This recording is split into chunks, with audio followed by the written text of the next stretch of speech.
चलिए समझते हैं टाइम पीरियड को। वैसे डिनोट करते हैं इसको टी से। अब पहले तो किसको किताबी लैंग्वेज में समझते हैं, इसका कहने का मतलब वैसे देखो, अब यही तो ये ठीक है। अब ये मेरा पेंडुलम है।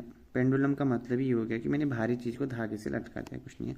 अब मैंने जैसे इसको डिस्प्लेस किया तो मैं देखूंगा कि ये पहले यहाँ जाएगा, देन उसके बाद यहाँ आएगा।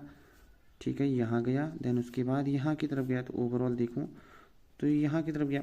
मतलब जैसे ये पेंडुलम था, फॉर एग्ज़ाम्पल ये पहले यहाँ गया ऐसे, देन यहाँ गया ऐसे, ऐसे तो चलेगा ये। ठीक है, जैसे घड़ी वाली नहीं होती थी पहले पेंडुलम वाली, वैसे हो गया। तो इसका जैसे ये पूरा ये यहाँ गया, देन यहाँ गया, वापस से यहाँ आया, तो इसका एक कंप्लीट राउंड हो गया। तो इसको जो जितना भी टाइम लगा इसको कंप्लीट राउंड करने में, यही टाइम पीरियड होता है। अब इसको समझते थोड़ा सा देखो। अब ये इसको रेफरेंस समझते हैं, ये तुम्हारा फील्ड है।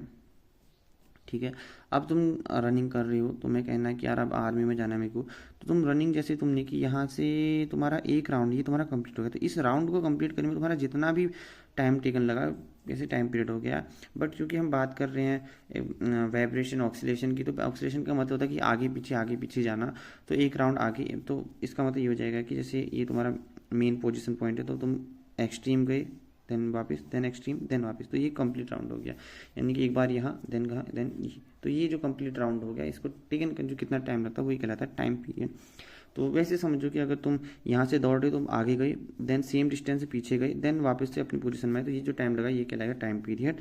और जब हम बात करते हैं फ्रीक्वेंसी की, तो फ्रीक्वेंसी नथिंग है, इसको हम ईटा से नोट करते हैं। तो इसका मतलब 1/टाइम, यानी कि एक सेकंड में कितनी राउंड इसने पूरे किए।